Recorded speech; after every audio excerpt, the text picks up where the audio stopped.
अस्सलाम वालेकुम, क्या हाल है? ठीक है, उम्मीद करते हैं आप सब खैरियत से होंगे। आप अपने kitchen Rabia the cooking expert में आज हम आपको कुकिंग से रिलेटेड एक बहुत अहम टिप देने के लिए जा रहे हैं। हम आपको बताने जा रहे हैं कि जब हम लोग अपनी हंडिया तैयार करने लगते हैं तो प्याज अक्सर आपको पता है जल जाता है, अक्सर वो ज़्यादा डार्क ब्राउन हो जाता है और हम लोग क्या करते हैं उसको जल्दी से निकाल देते हैं। और जलता वो क्यों है आपको नहीं पता, नेचुरल सी बात है। एक तो हम लोग क्या रहते हैं जी जल्दी से हंडिया तैयार हो जाए, दूसरी तरफ से हम आटा गूंदने बैठ जाते हैं, फिर बर्तन धोने बैठ जाते हैं, 100 काम करने बैठ जाते हैं। तो इस वजह से हमारी जो है प्याज जल जाती है। अक्सर ऐसा होता है, ये नेचुरल सी है, मेरे साथ भी हो जाता है। तो हम लोग क्या करते हैं जी तेज़ी से प्याज को निकाला और उसको ज़ाया कर देते हैं और दूसरा काट देते हैं। और इससे क्या होता है, वक्त भी ज़ाया हो जाता है और चीज़ें भी ज़ाया हो जाती हैं, ऑयल भी ज़ाया, प्याज भी ज़ाया। और इस चीज़ को बचाने के लिए मैं आपको एक बहुत अहम टिप देने जा रही हूँ। टिप ये है कि जब आपका प्याज जल जाए तो आपने उसको ज़ाया नहीं करना। चले मैं आपको क्वांटिटी बताती हूँ, जिस तरह अब करना क्या वो बताती हूँ, ठीक है। आपने जिस तरह 3 प्याज डाले हैं, ठीक है, ऑयल में, और वो ज़्यादा ब्राउन हो गए, आपने को पौना कप, ठीक है, जिसको 3/4 भी कहते हैं, आपने पौना कप जो है दूध का उसमें डाल देना है।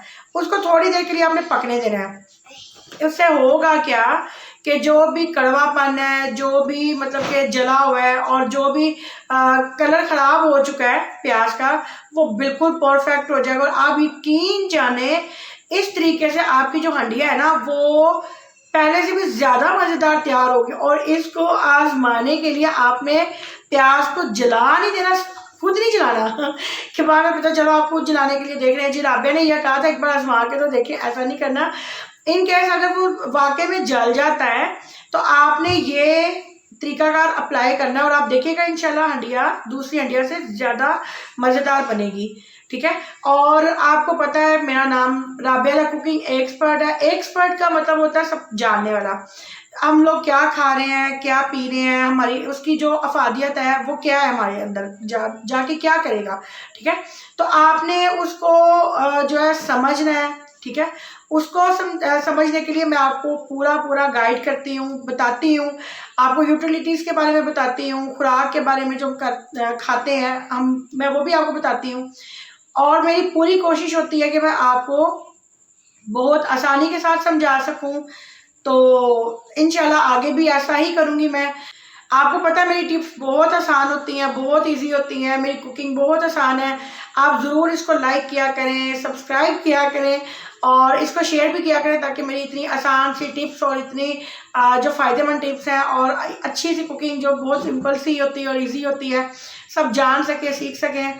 और मुझे ज़रूर बताया भी करें, अगर आप कुछ भी सीखना चाहते हैं आप मुझे ज़रूर प्लीज़ बताएं, मैं ज़रूर वो अपनाऊंगी। आप मुझे कमेंट बॉक्स में ज़रूर अपनी राय दिया करें, आपकी राय हमारी 4 आँखों पे, ठीक है। और दूसरी बात ये है कि अगर आपने मतलब कि मुझसे कुकिंग के बारे में कुछ भी पूछना हो, सीखना हो, आप मुझे कमेंट बॉक्स में भी कर सकते हैं मैसेज, ठीक है। मैं ज़रूर आपको रिप्लाई करूँगी। दूसरा मैं इंस्टा का लिंक दूँगी डिस्क्रिप्शन में, या मुझे फॉलो कर सकते हैं और मुझे पूछ सकते हैं कि जी आपने किस तरह से क्या बताया, या कुछ भी क्वेश्चन कर सकते हैं आप कुकिंग से रिलेटेड। और अपनी प्यारी प्यारी जो कुकिंग आप करते हैं, आप मुझे फॉलो करने के बाद बनाते हैं, आप उसकी पिक्चर मुझे वहाँ पे ज़रूर शो कीजिएगा और मुझे बहुत खुशी होगी इंशाल्लाह देख के। आप बस मुझे लाइक कीजिएगा, सब्सक्राइब कीजिएगा और ज़रूर आप मेरी रेमेडीज़ को, मेरे टिप्स को, मेरी कुकिंग को शेयर कीजिएगा। अपना खूब सारा ध्यान रखिएगा। अल्लाह हाफिज़, फ़ी अमान अल्लाह।